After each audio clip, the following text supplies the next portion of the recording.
So thanks for hitting play. So what I want to do is start out by welcoming you and telling you what are we doing here? Why am I creating a video? So this is the beginning of a show, a new show. I am the host of a show and you are watching the first ever episode. So this is super exciting. So the show is called The Designed Self. And this is a show about the most important design project of your life, whether you're a designer, whether you're an accountant, whether you are an entrepreneur. This is a show to help you learn about design, about the creative process, and most importantly, about how to work on the most important design process of your life, or the design project of your life, which is designing yourself, which is who are you? How are you showing up in the world? What is your purpose? What is the journey you want to take in this human suit that you're inhabiting? And so I believe that we all have the opportunity to choose who we are and who we want to be in this world. And we're living through a time where there's a lot of fear, a lot of anxiety, a lot of uncertainty, a lot of constriction, a lot of conformity, a lot of us sort of trying to fit into molds and boxes that might offer some form of security, but don't really fulfill us or define us on a deeper level. And I think that what's really important in life is fulfillment, is knowing who you uniquely are and what you are uniquely put here to do. And over the last couple years, I've gone through a journey of really sitting with myself and connecting with myself. And I spent a lot of time I went into the woods and I meditated and I got back into my yoga practice. And I would say really reconnected with parts of myself that I'd sort of forgotten through the years of my career, through hustling to make it in the tech industry, through trying to reach more and more senior positions and all this. And I think you can kind of lose yourself in that world. And I think what's important is to sometimes take a step back. There's this idea of a sabbatical, right? Where the word sabbatical came from the Bible, and it's connected to the word Sabbath. And the idea is that every seventh day is Sabbath, not to get like religious on you. I'm the last thing from religious, but there's some ideas from religion that I appreciate. And so one is this idea of the Sabbath is the seventh day, but the idea of a sabbatical is this idea that every seventh year, you're supposed to take a year off. You're supposed to take a year off and reflect and reconnect with yourself and go into the woods and remember who you are. And, how often do we really do that? How often do we really go and take a year off? It's not practical, but it's worth considering. And, if you're watching this and you're someone who maybe you've gotten laid off, maybe you're in between jobs right now, what if you use this time in your life as an opportunity to say, you know what? I'm going to figure it out. I'm going to reduce expenses. I'm going to make my investments work in a way that I can get through the next year. And I'm going to use this year to go more deeply into who I am than I've done in a while. And I'm going to trust that at the end of that year, I'm going to have arrived at realizing something that I don't know right now. And that through arriving at that thing that I'm going to discover in the next year of sitting with myself, of going into the woods, of meditating, doing yoga, or whatever you do, whatever connects you with yourself, that through that experience, I'm going to know what I'm meant to do next. And that was sort of the journey that I took after leaving my last role a couple years back. I said, you know what? I see a lot of people spending a lot of time I heard horror stories of people who had spent over a year trying to find a job. And I realized, you know what? I could spend the next year hustling and trying to get a job and just crushing my self-esteem. Because how hard is it to apply to one job after another and get rejected? There's nothing more demoralizing, especially when you know that you are talented and competent and you have valuable gifts to share, and you get rejected and you get rejected, right? However confident you are, however competent you are, however qualified, and it's kind of like the more qualified and competent you are, the more demoralizing it can be to go through that journey. And so, I said to myself, instead of doing that, I'm going to take this time as an opportunity to reconnect with myself, to come home to myself, to ask myself, what have I forgotten about myself? What have I forgotten about who I am in this journey of hustling to get ahead in the world, to become more successful, to make more money, to get more impressive titles at big companies? You know, is that really what I want to be doing with my life? Yeah, I want to have an impact. I loved my experiences in the tech industry. You know, I loved the roles that I got to assume, working at Ring, helping develop the Ring video doorbell, working at Tesla, helping create the Cybertruck and the Powerwall, and doing these incredible things to have a big impact on the world. You know, but it eventually led me back to myself, and it led me to ask the question, who am I on a deeper level? And most importantly, what am I really here for? And one other question in there is, do I need to be in the construct of a big company and a corporate role in order to fulfill my purpose and in order to have a bigger impact on the world? And so something that I arrived at is realizing that one of the reasons that I believe I am here in this world, in this human suit, is to bring hope. It's to bring hope and optimism. And it's something that I've always done throughout my life. Is I've always had this almost like disgustingly optimistic attitude. You can throw me in the worst situation in the world and I'll find the bright side. I'll find a way to remain optimistic. And sometimes it feels completely delusional. And I've really questioned myself at times in my life for my own optimism. But you know what?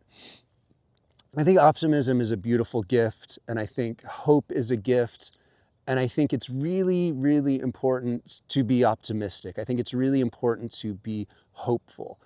And so the designed self, which is what I'm going to call this show, because this is a show, and this is episode 1, and this is me just pressing record and saying, you know what, I'm going to do this. I've always wanted to have a show. I love watching podcasts.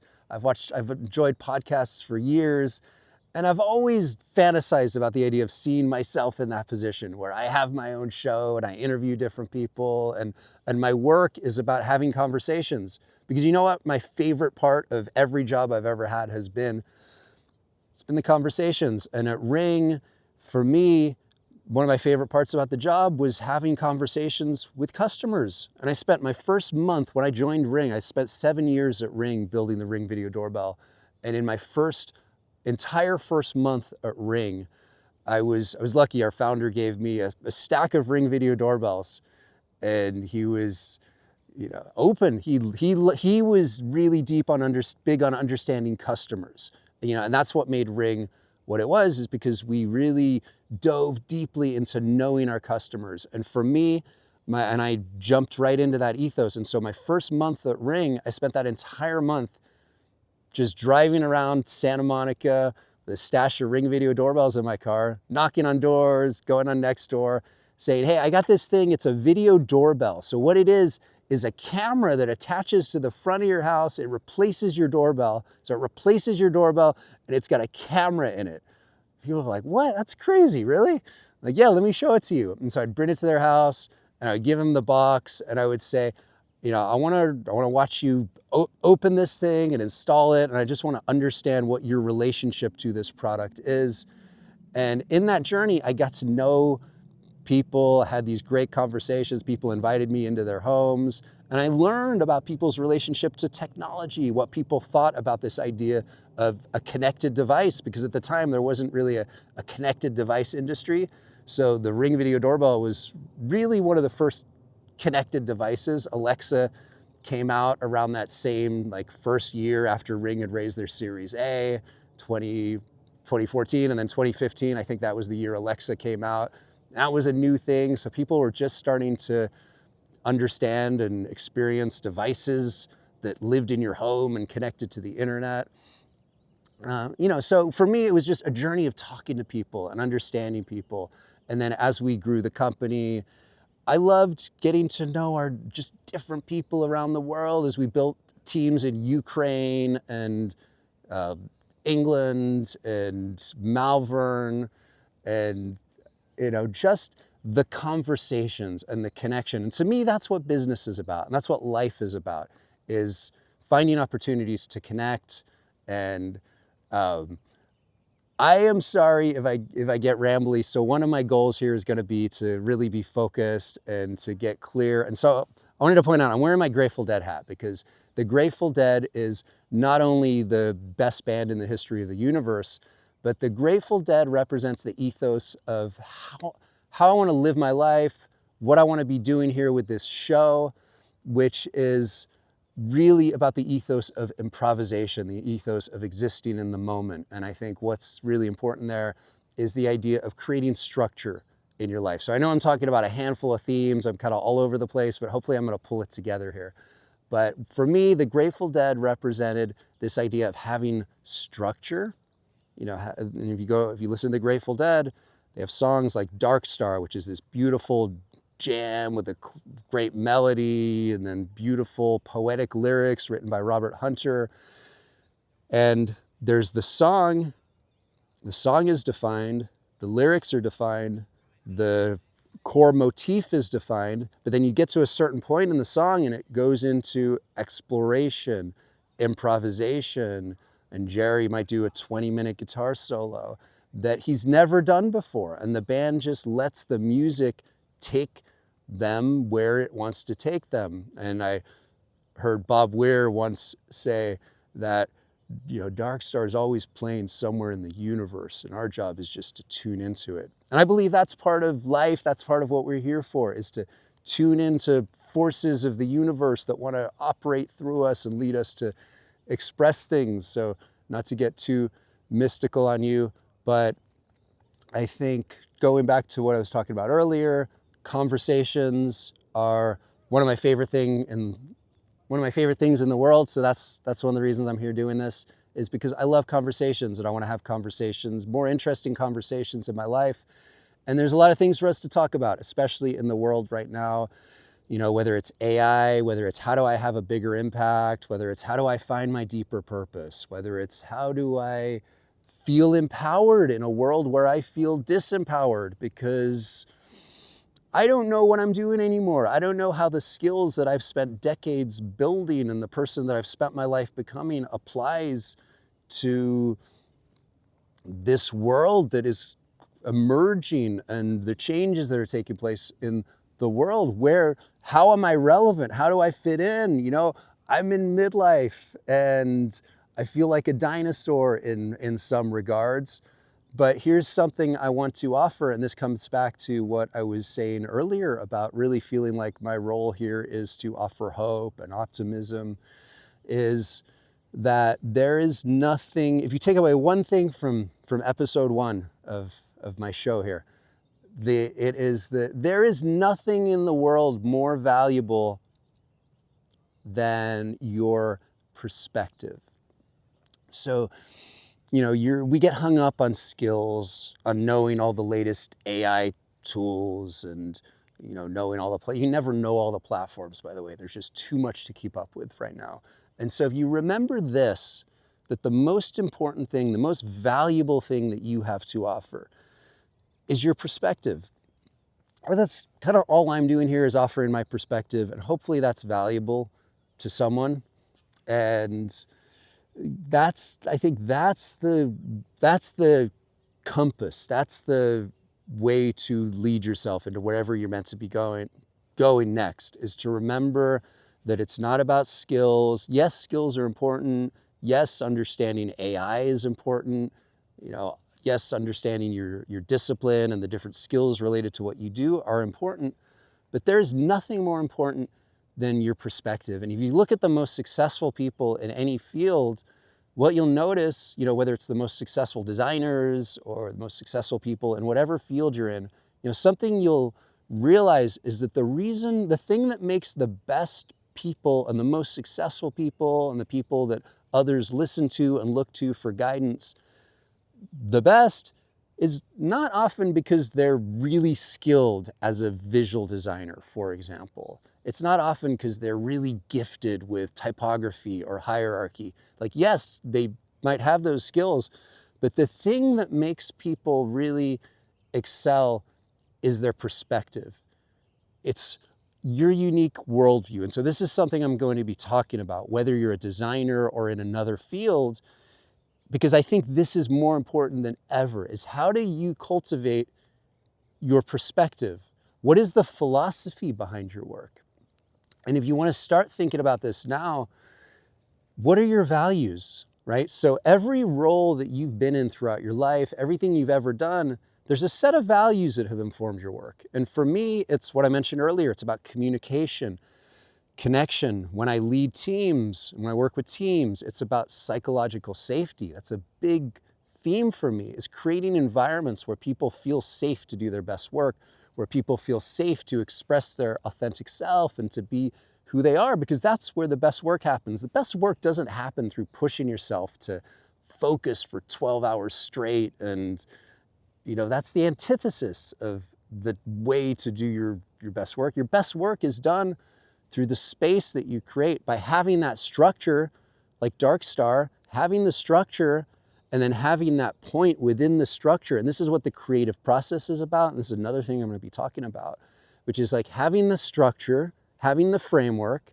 And this is another big thing we did at Ring, was we really focused on structure and framework and the process that is required to make sure that when that creative spark happens, it happens within a container, within a framework. And so that creativity happens, first of all, that it happens, but that when it happens, it's pointing at something.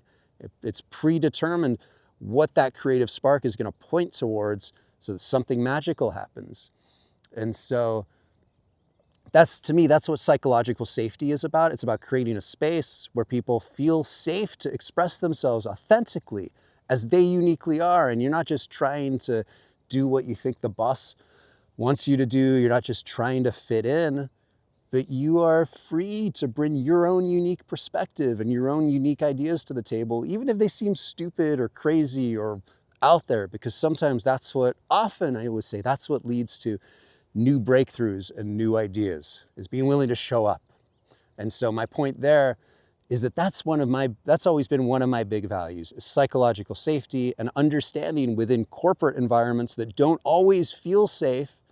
How do you create the feeling of safety? How do you create the experience of safety so that, especially for creative people, so they can express themselves uniquely and authentically and arrive at a deeper understanding of what they're working on and an expression of what they're working on that's unique. But so my other point there is that this is part of my philosophy. This is part of my core value system. And so it's important to understand your values. What do you bring to your work, right? And what are some themes that show up for you in every meeting you have, in the way that you might lead teams or approach your own work?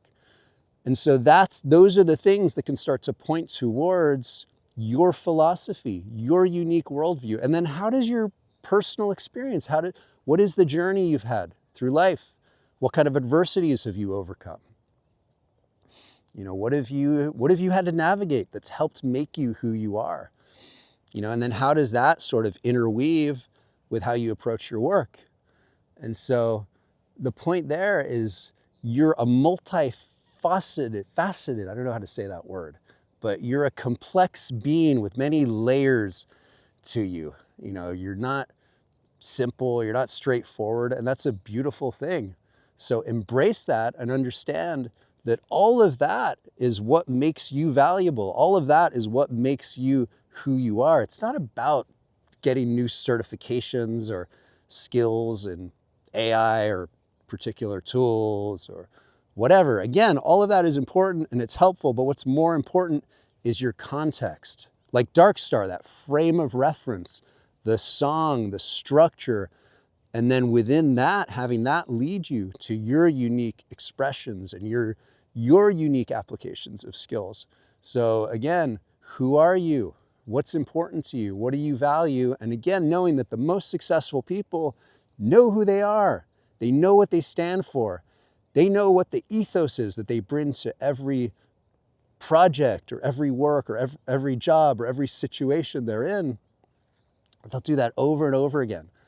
And so again, for me, I realize it's about bringing hope. It's about having optimism. It's about believing that whatever challenge I find myself in or whatever challenge someone else is in, knowing that there's a way through. And that's the power of optimism. Optimism is about being able to see something that other people don't see. It's about being able to have hope in places when other people feel hopeless or constrained or constricted. And so that's one of the main things I hope to do here. And the design self is also about reinventing yourself. It's about realizing that you have the power to be whoever you want to be in this life. You have the power to write your own story. I don't care if you're 40, if you're 60, if you're 100. I don't care if you've been one way your whole life and you're like, this is just who I am. This is just what's available to me. There's always an opportunity to reinvent yourself. There's always an opportunity to completely change your life and your approach. And I think what you'll find often is if you want to reinvent yourself, if you want to try something completely different than what you've been doing, those themes, those deeper themes are the thing that matter. Who you are at a deeper level, the values and the ethos that you bring to everything you do are more transferable than you realize. And you can take those things and apply them. You might be able to apply your value system in a completely different way, in a different industry, in a different type of role, maybe not even in a role. Maybe it's about being an entrepreneur and doing your own thing, but still being informed by that deeper thread, that deeper cut of who you are. So this is the design self. I hope at least one person made it to the end of this. Please let me know if this found you, if anything I've said connected with you. And my goal is to just keep showing up and keep doing these. My goal is to do 30 episodes, and I'm gonna try and do them every day. And I wanna talk about things that people are interested in. So please let me know if you have any questions. We can talk about AI, we can talk about product development, we can talk about design, we can talk about how to find your purpose, we can talk about how to get clearer on who you are, we can talk about how to lead, we can talk about how to be a manager for the first time, if you're a first-time manager or you want to become a manager or get into leadership. I can talk a lot about that. We can talk about how to cultivate psychological safety. We can talk about how to cultivate psychological safety in environments that maybe the environment doesn't foster it, but you want to foster it for people that work for you because you know the value of it personally. And by the way, something I refer back to a lot is Google did a study, I think it was like 2015, I don't remember, but it was a study called Project Aristotle. And they asked the question, this is the thing I'll leave you with, but they asked the question, what creates the most effective teams?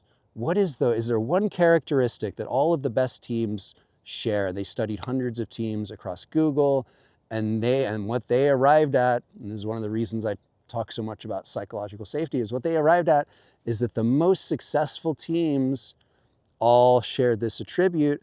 They fostered psychological safety because they realized that when psychological safety exists, guess what? People do their best work. Guess what else? And when people have problems or barriers, they speak up about it. They don't hold it inside. They don't try and pretend. And that's an important thing, right? People can interpret optimism and hope as like, I'm going to act like things are going great when I actually have some serious concerns. I'm going to push those concerns aside and say, things are going great. That's not optimism. And that's an important distinction to make.